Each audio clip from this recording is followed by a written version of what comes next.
சாத்தானவனுக்கு கூட புகுந்தார். அப்போது இயேசு அவரை நோக்கி, நீ செய்கிறதை சீக்கிரமாக செய்கின்றார். 26, 27 வாசிங்க. 13ஆம் அதிகாரம் 26, 22 வசனங்களுக்கு வாசித்தால் 30ஆம் வசனத்தை வாசிங்க. அவர்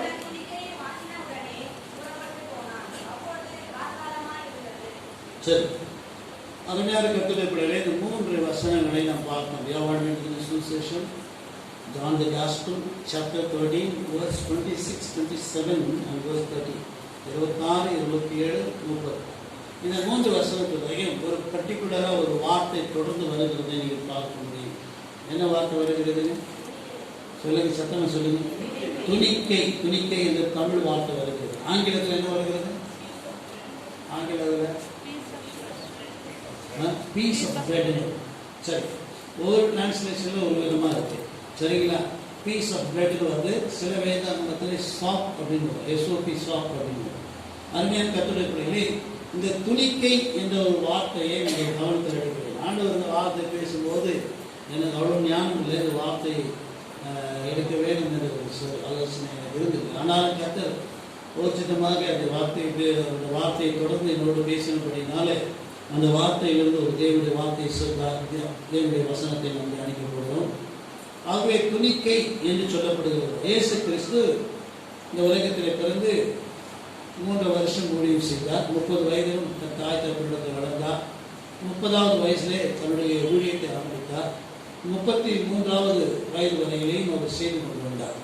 அப்படி 3 ஆண்டுகள் அவர் ஊழியம் செய்து கொண்டிருக்கும் பொழுது அந்த 3 ஆண்டு முடிகின்ற தருவாயிலே இயேசு கிறிஸ்து மறுபடியும் தான் எந்த இடத்திலிருந்து வந்தாரோ அந்த இடத்துக்கு பிரயாணப்பட்டு அவர் போக வேண்டியதாக இருந்தது. பரலோகத்திலிருந்து இயேசு வந்தார். ஆகவே அவர் பரலோகத்துக்கு போக வேண்டிய ஒரு சூழ்நிலை வந்தபடினாலே தன்னுடைய சீஷர்களோடு கூட அடிக்கடி அவர் சொல்லிக் கொண்டிருந்த அற்புதமான சம்பவத்தை நாம் வேதத்தை வாசிக்க முடியும். அவர் சொன்னார், நான் இருப்பேன், நான் உங்களோடு இருப்பேன், ஆனால் எப்பொழுதும் நான் உங்களோடு இருக்க மாட்டேன். இந்த சரீரத்தில் நான் மறிக்கப் போகிறேன், நான் மறித்து உயிரோடு எழுந்திருக்க போகிறேன். ஆகவே உங்களை விட்டு பிரிகிற காலம் சீக்கிரமாக இருக்கிறது என்று அந்த 3 ஆண்டு காலத்தில் அவர் சொல்லிக் கொண்டு வந்தார்.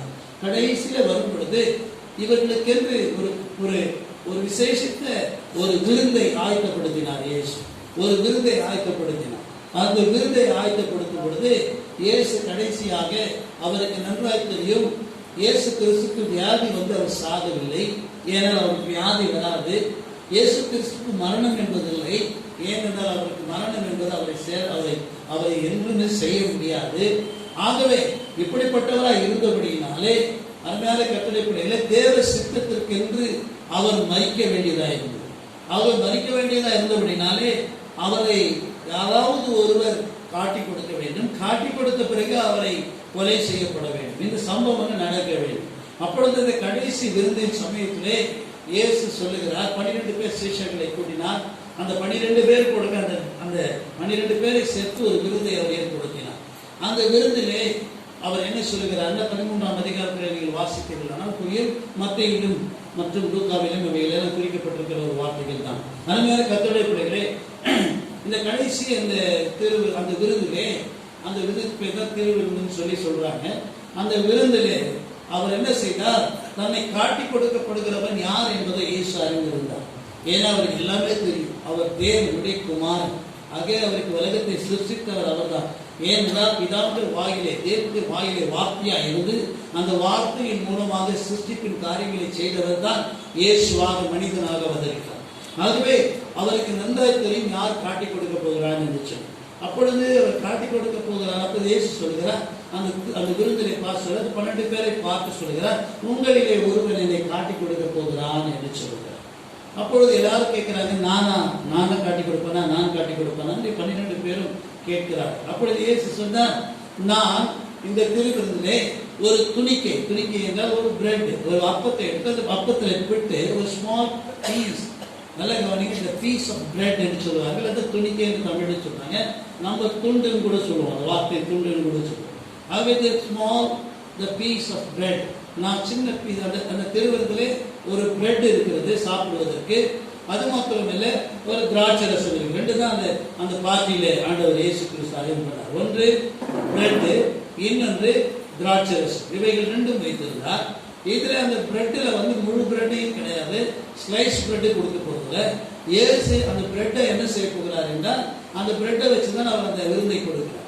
அப்பொழுது அவர் சொன்னார், இந்த பிரெட்ல இருந்து ஒரு பீஸ், ஒரு சின்ன பீஸை நான் எடுத்து யார்கிட்ட நான் கொடுக்கிறேனோ அந்த துணிக்கு bread of piece of bread என்று சொல்வார்கள், SOP சாப் என்று சொல்வார்கள். நிறைய வார்த்தை இதுக்கு பைபிள் உபயோகப்படுத்தப்பட்டிருக்கு.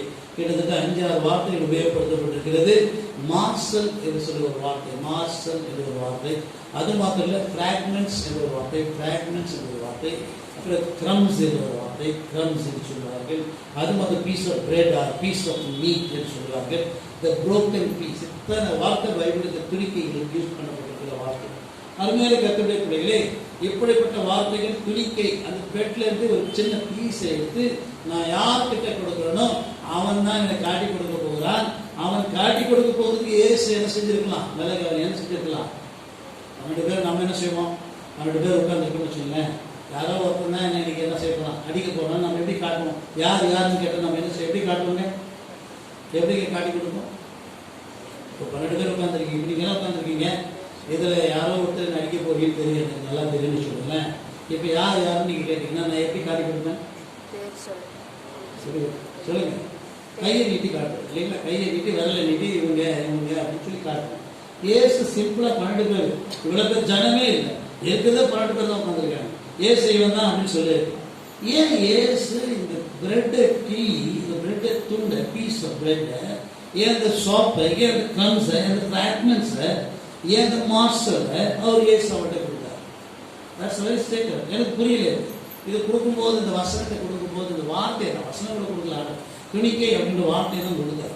கொடுத்த உடனே இது ரொம்ப எனக்கு முதல்ல புரியல, இது தேவையில்லாத சப்ஜெக்ட் விட்டுட்டேன்.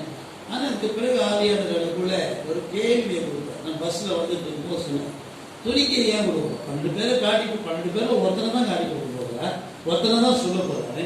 அவர் 12 பேர் நல்ல பேர் தெரியும், 12 பேரோட முகம் தெரியும், 12 பேரோட இருந்திருக்காரு, வாழ்ந்திருக்காரு, 3 வருஷம் அவரோட இருந்தார். சர்வசாதாரண பயம் இல்லை அவருக்கு, அவர் பயப்பட வேண்டிய அவசியம். தேவகுமாரன் அவர் இவனை காட்டி கொடுத்திருக்கலாம், காமிச்சு கொடுத்திருக்கலாம், என்னென்ன பண்ணிருக்கலாம். ஆனால் ஏன் இவர் துணிக்கையை கொடுத்தார் என்பதுதான் ஒரு பிரச்சனை. அதுதான் இன்றைக்கு பிரசனத்தை உங்களோடு கூட பகிர்ந்து கொள்ள கர்த்தருடைய ஆவியானவர் கொடுத்ததாக ஒரு கேள்வி. ஏன் துணிக்கையை ஆண்டவர் அவரிடத்தில் கொடுத்தார், அதை தான் நாம் இன்றைக்கு தியானத்துக்கு எடுத்துக்கிறோம். அந்த பீஸ் ஆஃப் பிரெட், அது சாப் அவர் எடுத்து அவரிடத்துல கொடுக்கிறார். அது அதுமே கவனிங்க, இயேசு கிறிஸ்து திருவிருந்து கொடுத்தவர்களை விட is a very great personality of God. அவர் தேவன் என்பதை தன்னை காட்டி கொடுக்க போகிறான் என்பதற்கு திருவிருந்தில் கூட துணிக்கையை கொடுத்தாருன்னா அதுல விட ஒரு பெரிய ஆச்சரியம் உண்டு. நான் ஞானித்து நேற்று நைட்டு தான் உட்காந்து ஃப்ரேம் பண்ணேன். பஸ்ஸில் வந்து பேசி கொண்டிருந்தார். நேற்று நைட்டு தான் உட்காந்து அவர் உட்காந்து அப்படியே கொஞ்சம் நேரம் தியானிச்சேன். பக்கத்துக்கு மெசேஜ் கொடுத்தார். அருமையாக கற்றுக்கிட்டீங்களே, அந்த துணிக்கையை ஏன் கொடுத்தார். அந்த துணிக்கை வாங்கி என்ன பண்ணுவாங்க, நான் கேட்குறேன், அது சாப்பிட்ட உடனே என்ன ஆகிடும், என்னங்க ஆகிடும், வயிற்றுக்குள்ளே போய் அது ஆட்டோமேட்டிக்காக இல்லையா. அது ஒரு சாதாரண ஒரு ஆதாரம் தானே. அது ஒன்றும் it's not going to do anything. But why Jesus has given the salt or the piece of bread or maybe the morsel or maybe the fragments or maybe the crumbs, whatever it may. ஏன் அவருக்கு சின்ன துணிக்கையை விட்டு கொடுக்க வேண்டும். அதில் கூட ஏசு ரொம்ப அற்புதமான ஹல்லேலூயா. அதில் 3 காரியத்தை நாம் தியானிக்க போகிறோம். இந்த நம்ம பொதுவாகவே இந்த இதுக்கு இங்கிலீஷில் இப்போ புதுசாக இப்போ உலகத்தில் நாம் இப்போ ப்ரெசன்ட் வேர்ல்டில் அந்த துணிக்கைக்கு சிம்பிளாக ஒரு வார்த்தை கண்டுபிடிச்சிருக்காங்க. நம்ம எல்லாம் வந்து அது எப்பவுமே அதை வாங்கி வாயில் போட்டுட்டு வாய் ஃப்ரெஷ்ஷாக மவுத் ஃப்ரெஷ்ஷனருக்காக வாங்கி போகுது. யாருக்கா தெரியுமா அது பேர்? நம்ம இப்போ கூட பாருங்க, அது ஒரு சின்ன டப்பாவில் அடித்து மவுத் ஃப்ரெஷ்ஷனருக்காக வித்துட்டு இருக்கோம்.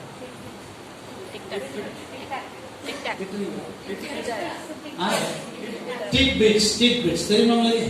டிட்பிட்ஸ் அப்படின்னு சொல்லி இப்போதான் நம்ம இங்கிலீஷில் மாற்றிக்கலாம். என்ன பேர்? டிட்பிட்ஸ். சின்ன துணி டிட்பிட்ஸுங்க. அது வந்து ஒரு டப்பாவில் நம்ம எப்பவுமே எது வாங்கலாம்னா அது நிறைய பேர் வச்சுருப்பாங்க சரி. ஏன்னா அது வாங்கி வாயில் போட்டால் வாய் என்ன மவுத் என்ன ஃப்ரெஷ்னர்.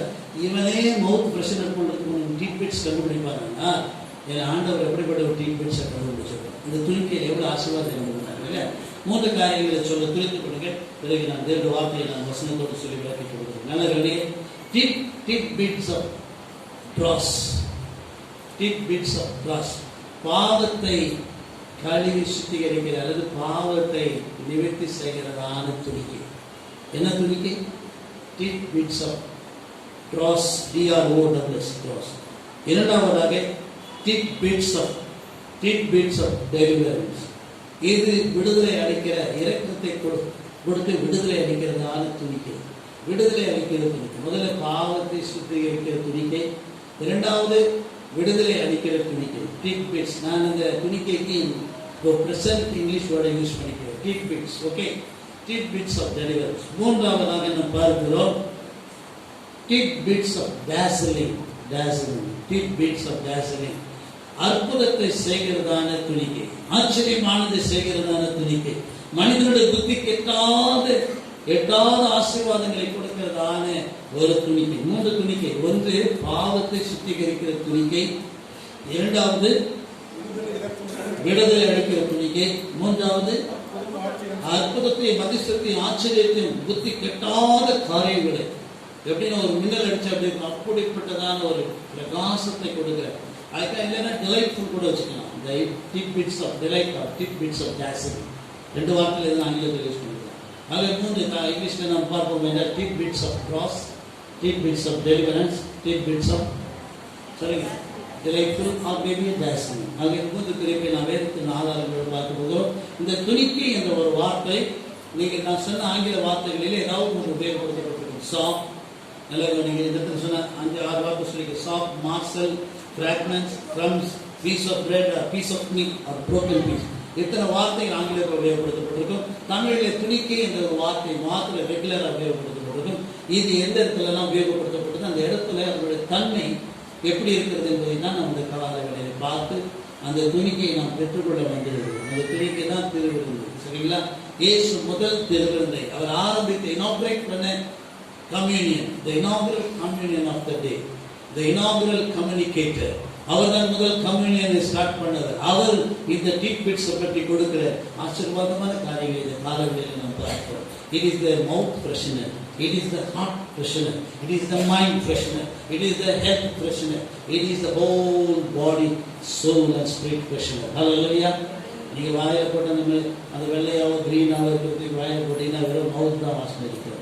ஆனால் இந்த ட்ரீட்மெண்ட்ஸை கத்த இன்னைக்கு எடுக்கிற திருவிருந்து சொல்லப்படுகிற இந்த ட்ரீட்மெண்ட்ஸை நீங்கள் சாப்பிட்டீங்கன்னு சொன்னால் it will heal, it will bless, it will refresh whole soul, spirit and body. நம்முடைய விடுதலை ஆசீர்வதிக்க வல்லதாக இருக்கிறது. முதல் குறிப்புக்கு வருவோம். வசனங்களை வாசிங்க. வசனத்தை வாசிப்போமா? நீதிமொழிகள் 6ஆம் அதிகாரம் 26ஆம் வசனம். 6:26. Proverbs 6:26. ஏசியின் நிமித்தம் ஒரு அப்பத் துணிக்கையையும் நல்ல கவனிங்க. அந்த இடத்துல அந்த வார்த்தையை நீங்க அண்டர்லைன் பண்ணுங்க. ஒரு அப்பத் துணிக்கையும் இறக்க வேண்டியதாயும், ஒரு அப்பத் துணிக்கையும் நீ இழக்க வேண்டியதாயிருக்கும்.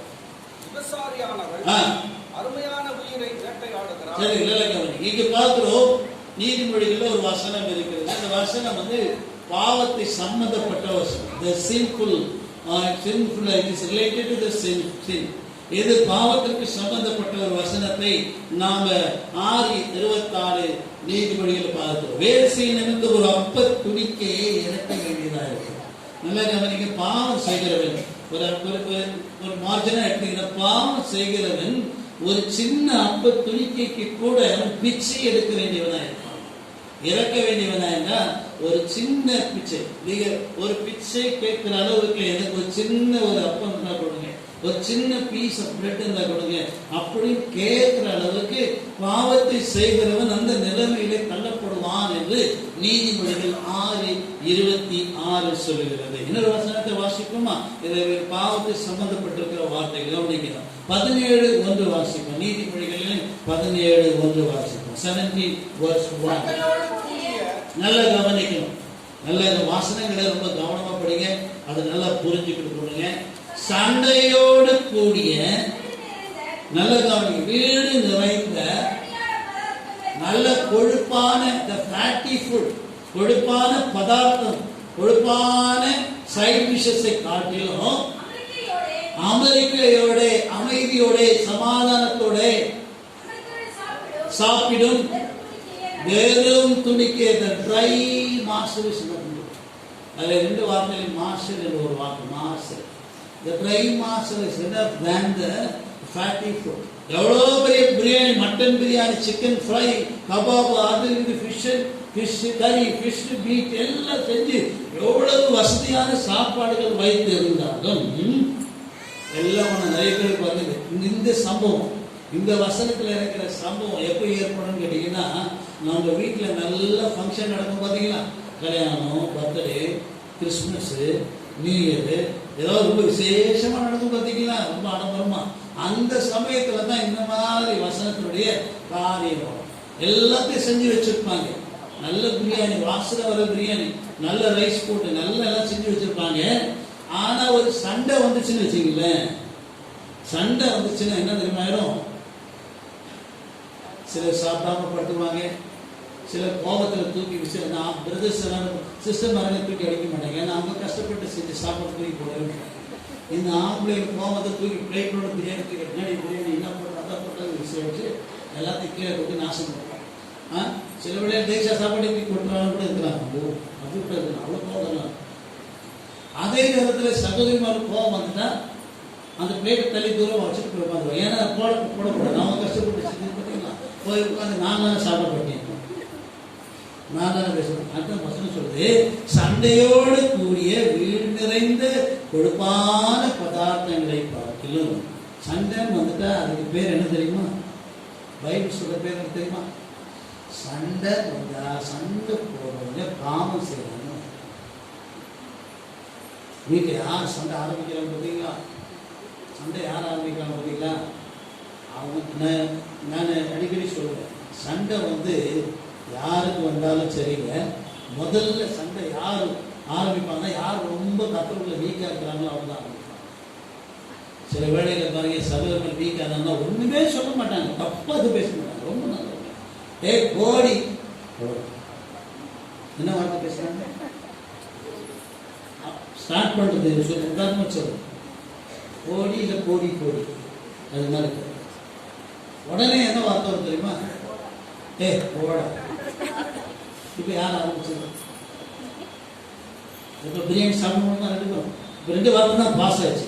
ஒன்னே அவர் கொடுத்த ஒரு நெகட்டிவ் போடு, இவங்க அதுக்கு பதில் சிஸ்டர் அதுக்கு அவங்க சொல்லலை, முதல்ல கூட சொல்ல, அவங்க என்ன பண்ணாங்கன்னா அந்த வார்த்தைக்கு ஆப்போசிட் தான் சொல்லியிருக்காங்க. கிராமர் பிரகாரம் she told the opposite word to the body. That's all.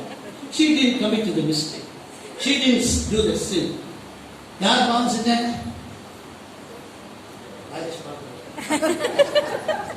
என்னால சொல்லிட்டேன்னா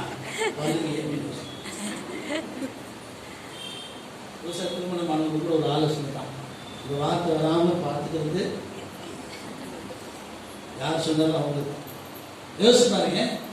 எவ்வளவு பெரிய ஆதாரத்தை செய்து சுவையான ஆதாரத்தை வச்சிருந்தாலும், எவ்வளவு நன்மையான வச்சிருந்தாலும், நல்ல கவனிங்க, அது சாப்பிட முடியாது போறதை விட அமைதியா சமாதானத்தோட, நீ கோடின்னு சொன்னாலும் பரவாயில்லன்னு சொல்லி சமாதானமா ஒரு அப்பு துணிக்க எடுத்து, வெறும் அப்பு துணிக்க தொடாம, கறியில மீன்ல கறி குழம்புல தொடாம அந்த சின்ன பிரெட் பீஸ் எடுத்து வாயில போனா பார்த்தீங்கன்னா அதுதான் ரொம்ப சந்தோஷமா சொல்லுவேன். அருமையான கத்துரை பிள்ளைகளே, நீதிப்படிகளை தெளிவாக குறிப்பிட இன்னொரு வசனத்தை வாசிங்க, 23:8 வாசிங்க. இந்த துணிக்கையை பற்றி ரொம்ப தெளிவாக பேசுறேன்.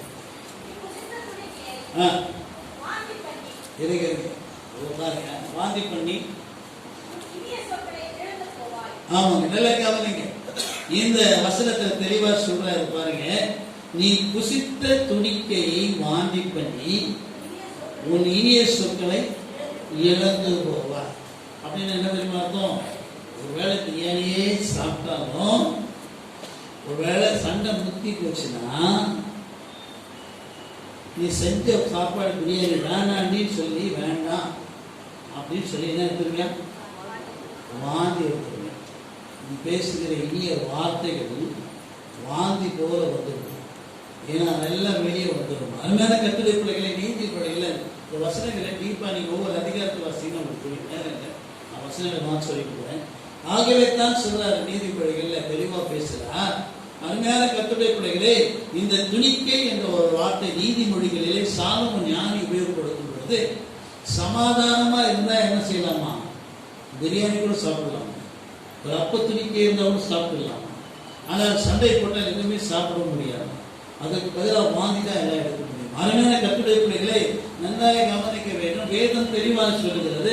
இந்த நீதிபதிகளிலே ஆவியானவர் குறிப்பிடுகிறதான இந்த பீஸ் ஆஃப் பிரெட் இல்லைன்னா சாங் இல்லைன்னா மார்ஷல் இல்லைன்னா பிராக்மெண்ட் இல்லைன்னா crumbs what ever it may be, எத்தனை வார்த்தைகள் பிரிக்கைக்கு Bible உபயோகப்படுத்தப்பட்டது. If you take a small piece of bread, a small piece of meat, a small piece of broken bread, whatever it may be, it gives you the peace of mind in you. ஆகவே பாவத்தை செய்யாமல் இருப்பதுதான் ஒரே ஒரு வாழ்க்கையுடைய அற்புதமான ஆசீர்வாதம் என்பதை குறிப்பிடுகிறது. இப்போ நம்ம யூதாஸ் காரியத்துக்கு வரும். யூதாஸ் காரியத்தில் ஆண்டவர் இந்த அப்ப துணிக்கையை கொடுத்தது ஏன் என்று சொன்னால், யூதாசுக்குள்ளே இயேசுவை காட்டி கொடுக்க வேண்டும் என்ற பாவம். யூதாசுக்குள்ள என்ன இருந்துச்சுங்க? அதுதான் இயேசு சொன்னார், என்னை காட்டி கொடுக்கிறவனுக்கு சத்தம் வச்சுக்கோங்க. என்னங்க பாவம் செஞ்ச? விபச்சாரம் பண்ணானா, வேசித்தனம் பண்ணானா, களவு பண்ணானா, கொள்ளை அடிச்சானா, கொலை பண்ணானா, என்னங்க பண்ணிட்டான் கேட்கணும். அவனை தண்டிப்பதற்கு அவன் என்ன பாவம் செஞ்சுட்டான்? நல்லா கவனிக்க, கத்துட்டு பிள்ளை நல்லா கவனிக்க. என்னங்க பாவம் செஞ்சுட்டான்? விபச்சாரம் பண்ணானா, வேசித்தனம் பண்ணானா, கொலை பண்ணானா, களவு பண்ணானா, திருடினானா, இல்லை 10 பேரை ரவுடிசம் பண்ணி அடிச்சானா, வெட்டினானா, ரத்த சிந்திச்சானா, என்னங்க பாவம் பண்ணா? என்னங்க பாவம் பண்ண? கத்துட்டு பிள்ளைகளை விழிப்பார். What sin he has committed, only he has planned to betray Jesus Christ. இயேசுவை காட்டி கொடுப்பது தான் உலகத்துல பெரிய பாவம். தேவனுடைய பிள்ளையே, நீ கொலை செய்யறது எல்லா பாவத்தை விட உன் இயேசுவை நீ காட்டி கொடுப்பது தான் உலகத்துல பெரிய பாவம். அப்படி நீ இயேசுவை காட்டி கொடுப்ப, நீ பேப்டிசம் எடுத்து பிரயோஜனம் இல்லை, நீ திருவிழா எடுத்து பிரயோஜனம் இல்லை. உனக்கு என்னதான் தெரியுமா? என்னை காட்டி கொடுக்கிறவனுக்கு சத்தம், என்னை காட்டி கொடுக்கிறவனுக்கு. இந்த திருவிருந்து எடுக்கிறதுக்கு முன்னால இந்த கொரோனா வைரஸ் சீசன்ல எத்தனை பேர் நம்ம திரும்பி இருக்கணும் தெரியல. இயேசுவை உள்ள வாழ்க்கையில நீ காட்டி கொடுப்பாய். ஆனால் இயேசுவை உள்ள வாழ்க்கையில சாட்சி இல்லாமல் நீ இயேசுவை காட்டி கொடுக்கிறவனா இருப்பாய். ஒருவேளை ஒவ்வொரு உலகத்தார் உன்னை பார்த்து பைபிளுக்கு எப்படி போக கோயிலுக்கு அப்படின்னு சொன்னாலே உன்னுடைய லைஃப் அங்கேயே ஆகிடுச்சு. பெரிய வேலை ட்ரெஸ் போட்டு போறாங்க, என்ன பிரயோஜனம்? அவங்க இப்படி இருக்காங்க. அவங்க வீட்டில் பார்த்தா நேற்று அவ்வளோ சண்டை, இன்னைக்கு பாரு பைபிள் எப்படி போகுது பாரு. You died there only.